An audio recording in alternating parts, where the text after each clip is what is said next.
360 miles on one tank of gasoline.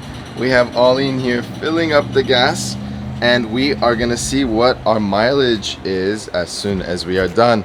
Stay tuned for the full walk around and review of the 2020 Jeep Gladiator with the soft top. Let's do it. Oh my goodness, only 17.4. Keep trying to fill it. All right. All right, does not want to give us any more. So 17.5 gallons. Let's see how many miles per gallon that is. It's 360 miles. We'll crunch that out in just a second here. What is going on, Garage Couple fans? On this week's episode, we are doing a full review and walk around of a 2020 Jeep Gladiator. And oh, and by the way, aloha, we are in Hawaii currently, and we had the privilege of driving this bad boy around for a whole 10 days and over 400 miles. So we're going to show you around the Jeep, as well as tell you things that we like, we dislike, and things that we wish were different. Now this video is going to be broken up into several different parts. We're going to do exterior, interior, audio, powertrain, and then just general comments regarding this bad boy. So but without further ado, why don't we go ahead and get started.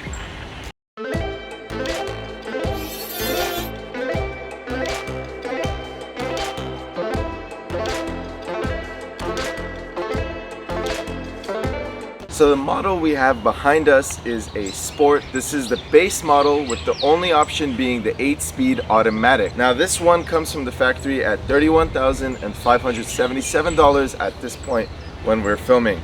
The optional 8-speed automatic is $2,000. Now under the hood, this has the V6, 385 horsepower, 360 foot-pounds of torque, Pentastar 3.6 liter engine, the same one that we have in Olleen's Jeep Wrangler JK. Oh, by the way, if you're new to our channel, I drive a TJ 4.0 and Olleen drives a JK Unlimited 2015. So starting with the exterior, this is very distinctly a truck. It comes standard with these roughly 31-inch tires on all fours. To us, it seems like it's pretty low, but given Olleen's JK is on 37s and my TJ is on 38s. This has the same grille that the JL comes with, the CJ style with the headlights imprinted on the grille itself. Looks like ours has these mesh grille inserts, all from the factory. Now as you can tell, it has LED, non-LED headlights. These are halogen headlights, as well as standard turn signals in the fenders themselves. They have these inserts down below the blinker, which is for fuel efficiency purposes. I actually think they're pretty ugly, so if I were to buy this Jeep, I would remove it immediately.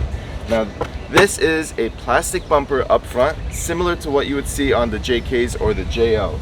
Has two tow hooks on the front, and this particular model also comes with fog lights as standard, also being halogen. Now I would probably change those out. As you would notice, these headlights are 9 inches in diameter. This is 2 inches larger than the Jeep JK. If you're planning on switching these out to LED headlights, by far the most common headlights are 7-inch LED headlights. We've personally given away over 10 sets over the last year. You would need adapters for them to fit the JL, but they do in fact fit the JL and the JT. Almost forgot I had the JT for a second here. As you can tell, our model here has the soft top. This is the option that we would prefer from the factory. A couple things to note. It is very easy to take the top down. We'll demonstrate that in just one moment.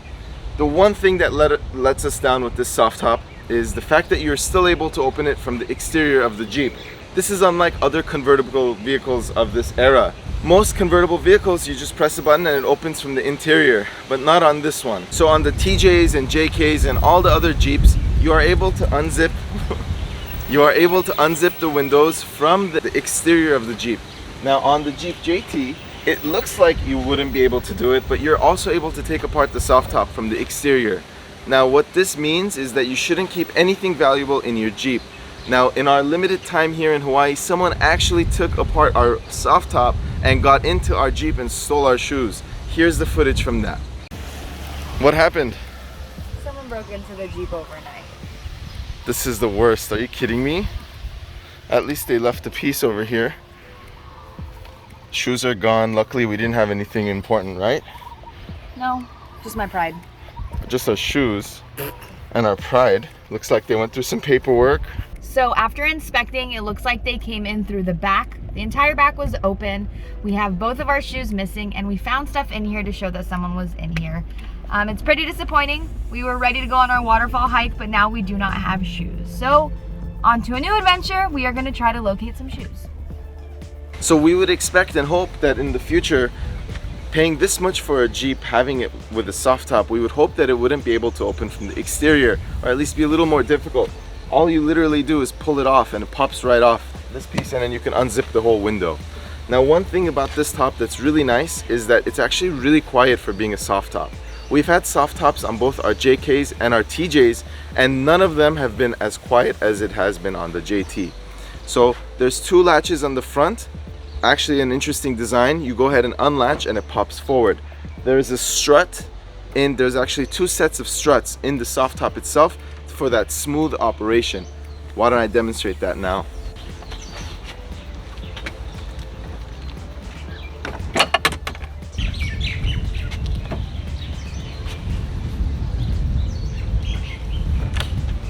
Easy as Kneezy. hi.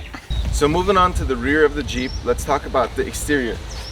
These are the standard halogen tail lights, which you could actually replace yourself with the LED tail lights. If we were to buy a Jeep Gladiator, we would buy it exactly as you see, with an automatic, maybe with the diesel, and with no other options. We would like to option everything else out ourselves, and it would probably be cheaper to do it ourselves rather than to get them from the factory. Now, one nice touch, there's couple nice touches back here. First of which, all of them come standard with a backup camera. Now, the screen in the inside on the standard model, that leaves a lot to be desired, but we'll get there. We'll get there when we talk about interior. Now, one other nice nifty feature is that the tailgate actually locks when you lock the Jeep itself. I think that's pretty cool, because if you cover the back of the Jeep truck, you would basically have a locking trunk if you had a secure cover. So other things to note about the exterior, it has this plastic rear bumper that's like texturized on the top, as well as these plugs that come standard for towing. Now, the towing capacity for the Jeep will be listed on your screen. I know that some varies by source, but the official one is listed on the screen. Now, this is the tow hook for recovery, and other than that, pretty standard. The third brake light is located right over here on the trunk bed, as opposed to up top like it is on most other vehicles. Now, the fuel filler door is located on the driver's side of the vehicle. One thing that actually was disappointing to find out is it has this click open and close style function. However, it does not look as cool as the JKs. It just looks like a standard vehicle. But one thing that's disappointing about this is that it's not locking. It doesn't lock when you lock the Jeep like most other premium vehicles. There's no way to get that to be locking, and that is something that I find disappointing. Moving on to trunk bed, those are some LED lights. They are actually located on both sides. This actually, excuse our towels, we are gonna hit up the sand and the beach right after this video, but there are LED lights on both sides of the trunk bed. Let's move on to the inside. I am 6 feet tall. Why don't we start from the rear? I am gonna sit in the rear of the Jeep. Let's see how I fit.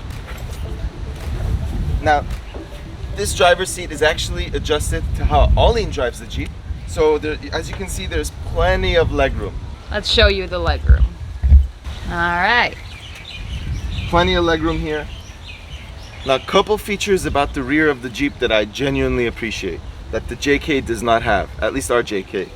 This JL has rear AC and heating vents, located right over here. Game changer. Game changer. You actually get AC or heater in the back of the Jeep as opposed to not being able to at all. It's a big one. Good job, Jeep. More things to note. The actual trim itself looks very standard. It looks like it has some sort of vinyl armrest over here, as well as this nice looking door opener and lock. Now, one thing that I don't like is that it actually has this net material, which actually starts to sag after just a bit of time. We've actually replaced our net material in our JK with a plastic rigid material just to not deal with that issue. Now, if you're sitting in the back, the soundbar is actually located just right in front of your head, just like a JK. Can't really do much about this, but it's nice that the soft top, when you open it, the whole top opens. So in fact, sitting in the rear, I have the full top open so I could see these awesome palm trees and coconuts growing on them. Last but not least, just like in the TJs and the JKs, there are 2 cup holders back here, and that is about it for the rear. Why don't we move on to the elephant in the room, the front end. And just to give you a reference, Auline is 5'4". Let her go and sit in. This is how comfortably she fits in just now. It is way more comfortable than the JK. I feel like there's a lot more room.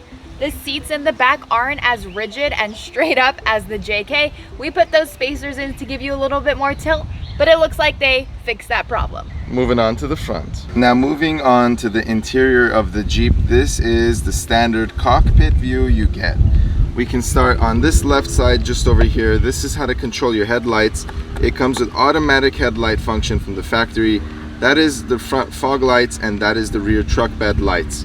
Next, it comes with a couple knobs over here to adjust the brightness of both the trunk bed light as well as the interior instrument cluster light. This is your side mirror adjustment. You have power side mirrors from the factory. They do not dim, and this one does not automatically dim either. You're gonna have to do the standard dimming function just like our TJ does.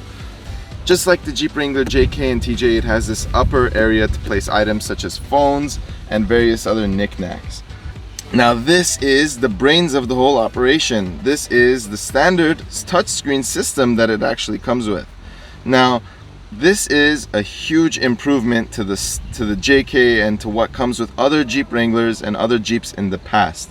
It actually has a color touch display and it looks pretty modern. That being said, it looks pretty small. I mean, it is probably just a couple inches in size. I know you can upgrade this for a couple of $1,000s, but in any sense, I would probably go aftermarket with this. Now let's show you what the rear view camera looks like. Very, very hard to see, especially with those black lines on the side. I suppose there all-in is. You can click the zoom button, but there's all-in. Very difficult to see. Now, coming down over here, this is the shifter here, automatic shifter, park, reverse drive, as you know. You can go ahead and shift this thing into manual mode, where you can shift from gears 1 to 8 in a flash and without any issue. It has this red lever as well as the Jeep Gladiator sign on the shifter itself.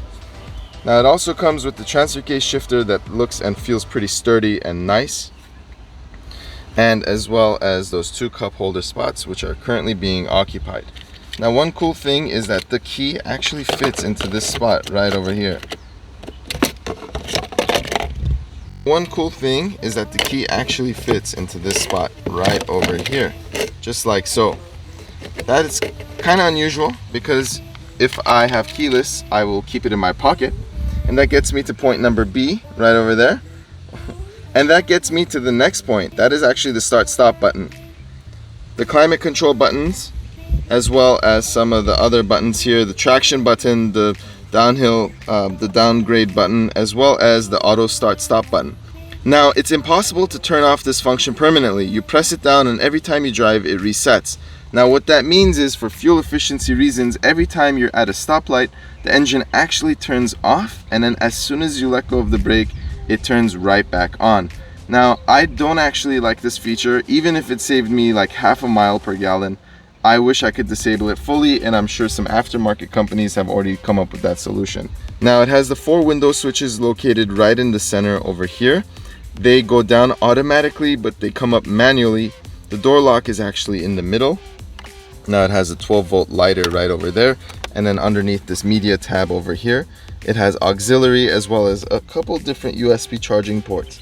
It's pretty nice. It looks like USB-C as well as USB standard over there.